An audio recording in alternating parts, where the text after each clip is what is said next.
आप सभी लोगों को मेरा बहुत बहुत नमस्कार। आशा करता हूं कि आप लोग स्वस्थ होंगे, मस्त होंगे। आज मैं कुल मिला के आप लोगों के सामने एक ऐसे व्यक्तित्व को लेकर आ रहा हूं जिसने कुल मिला के अखंड भारत की परिकल्पना को साकार करने में सबसे पहला योगदान दिया। आप बिल्कुल समझ रहे हैं, मैं चाणक्य की बात कर रहा हूं, मैं कौटिल्य की बात कर रहा हूं, मैं विष्णुगुप्त की बात कर रहा हूं।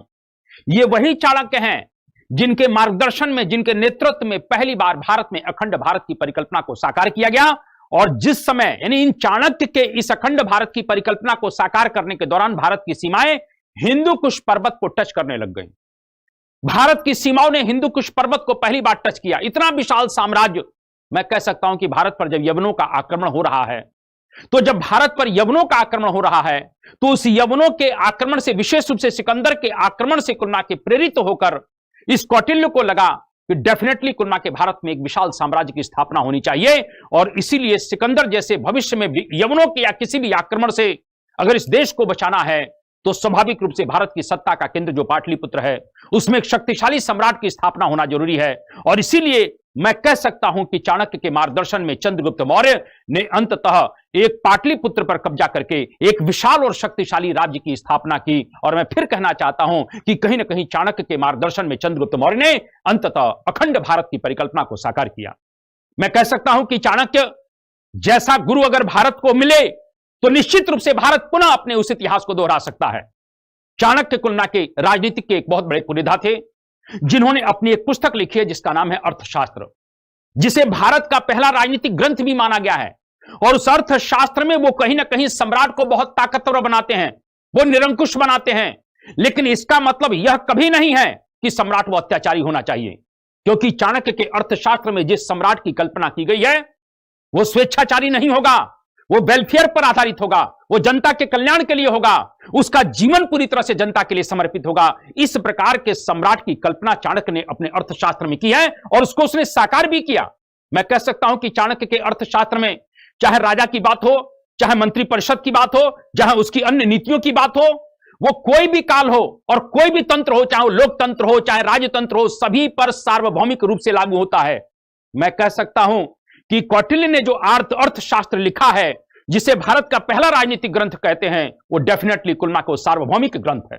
वो लोकतंत्र पर भी लागू होता है। आप देख लीजिए कौटिल्य राजा के लिए क्या कहता है। राजा के लिए कहता है कि प्रजा के सुख में ही राजा का सुख निहित है और प्रजा के हित में ही राजा का हित निहित है। क्या गजब की बात है।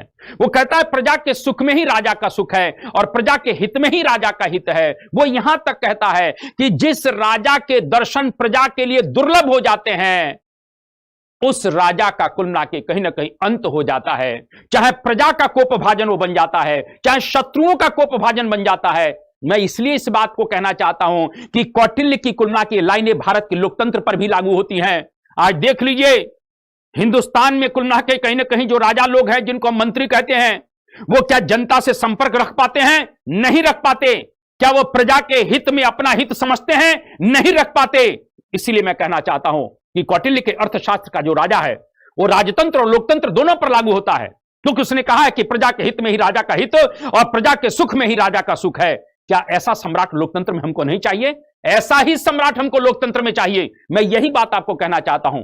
चाणक्य ने एक बहुत बड़े विशाल मंत्रिपरिषद की भी बात की है। इसीलिए वो मंत्रिपरिषद की बात करता है जिससे राजा किसी भी विषय विशेष पर, किसी भी समस्या पर वो अपने विद्वान अधिकारियों से मंत्रणा कर सके। कौटिल्य कहीं ना कहीं निश्चित रूप से बहुत बड़े अधिकारियों के वर्ग की भी बात करता है और कहता है कि कुल मिला के ये अधिकारी कैसे होने चाहिए। ये अधिकारी पूरी तरह से कुल मिला के मोरल, यानी कि एक तरह से नैतिकता के सिद्धांतों पर इनकी नियुक्ति होनी चाहिए। और सबसे बड़ी बात मैं कहना चाहता हूं, क्योंकि मैं थोड़ा सा इस वीडियो को शॉर्ट करना चाहता हूं, मैं आप लोगों को बताना चाहता हूं कि कौटिल्य राजनीतिक क्षेत्र में ही सुधार की बात नहीं कर रहा है। कौटिल्य सप्तांग सिद्धांत की बात नहीं कर रहा है, स्वामी अमात्य जनपद दुर्ग कोश बल और मित्र की ही बात नहीं कर रहा है, जिसको मैं कभी कुल मिला के डिफाइन करूंगा। कौटिल्य भारत की सामाजिक व्यवस्था पर भी बात करता है। कौटिल्य ने भारत में राइट ऑफ इक्वलिटी, सामाजिक समानता के सिद्धांतों की बात की है। मैं यह कहना चाहता हूं, अगर राइट ऑफ इक्वलिटी की अगर बात देखना है तो कौटिल्य के अर्थशास्त्र को पढ़िए, जिसमें उसने पहली बार शूद्रों को आर्य शब्द से संबोधित किया है। यह उसने उन शूद्रों के लिए कहा है जो उपेक्षित हैं, जो अवांछित हैं, जो पूरी तरह से वंचित हैं, जो उपेक्षित हैं, जो शोषित हैं। उन शूद्रों के लिए भी सबसे पहले अगर आर्य शब्द का प्रयोग किसी ने किया तो कौटिल्य ने अपने अर्थशास्त्र में किया। उसने शूद्रों को अधिकार भी दिया है। उसने कहा कि इनको कृषि, पशुपालन और व्यापार वाणिज्य करके अंततः अपनी जीविका को चलाने का अधिकार मिलना चाहिए। उसने यहां तक कहा कि देश की सुरक्षा में सैनिक व्यवस्था में भी शूद्रों का उपयोग किया जाना चाहिए। आप बताइए कितनी जबरदस्त व्यवस्था है।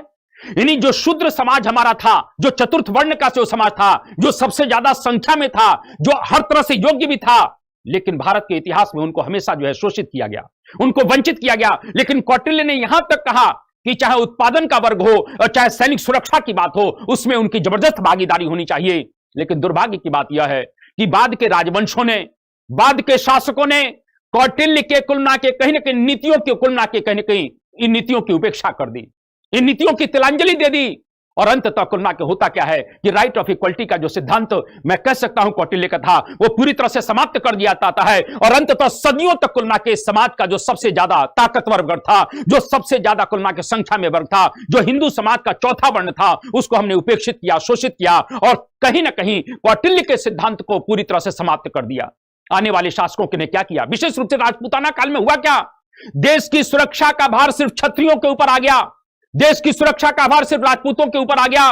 जो समाज का कुछ ना पिछड़ा और दलित सब तबका था, उसको कहीं ना कहीं हटा दिया जाता है, उसका शोषण होता है, उसको सैनिक सुरक्षा से अलग कर दिया जाता है। तो अंततः क्या हुआ कि कहीं ना कहीं निश्चित रूप से जब हिंदुस्तान के एक बहुत बड़े समाज को सैनिक व्यवस्था से, सुरक्षा की व्यवस्था से अलग किया गया, तो हिंदुस्तान पर कुल मिला के शकों का, कुषाणों का, हूणों का, अरबों का, तुर्कों का और यहां तक कि मुगलों का और मैं कहूं कि अंग्रेजों का हिंदुस्तान में शासन स्थापित हुआ। अगर शायद कौटिल्य के अर्थशास्त्र को और कौटिल्य के सिद्धांतों का पालन किया गया होता, तो मैं दावे के साथ कह रहा हूं कि हिंदुस्तान का जो दलित समाज था, हिंदुस्तान का जो शोषित समाज था, हिंदुस्तान का जो पिछड़ा समाज था, जिसको कहीं ना कहीं कौटिल्य ने अधिकार दिए थे, यदि वो शायद सैनिक सुरक्षा में व्यवस्था में रहता, वो सैनिक व्यवस्था के तहत होता, तो डेफिनेटली हिंदुस्तान के सब लोग मिलकर देश की सुरक्षा किए होते। और देश की सुरक्षा किए होते तो हिंदुस्तान में ना तो इस्लाम का आगमन हुआ होता, ना हिंदुस्तान में ईसाइयत का आगमन हुआ होता, ना हिंदुस्तान में किसी अन्य कुलना के कहीं का आक्रमणकारी का आगमन हुआ होता, क्योंकि देश की सुरक्षा का भार सबके ऊपर था। लेकिन मैं फिर कहना चाहता हूं कि कहीं ना कहीं कौटिल्य के सिद्धांतों की तिलांजलि देकर हमने शोषित और वंचित समाज को अलग कर दिया, हमने उस शूद्र समाज को अलग कर दिया, जिसके कारण भारत को उसका खामियाजा भुगतना पड़ा। और अंततः हिंदुस्तान में कहीं ना कहीं इस्लाम, हिंदुस्तान में ईसाइयत कामयाब हो गया और हिंदुस्तान का इतिहास और भूगोल पूरी तरह से बिगड़ गया। मैं यह कहना चाहता हूं कि हिंदुस्तान का इतिहास और भूगोल को पूरी तरह से बिगड़ गया।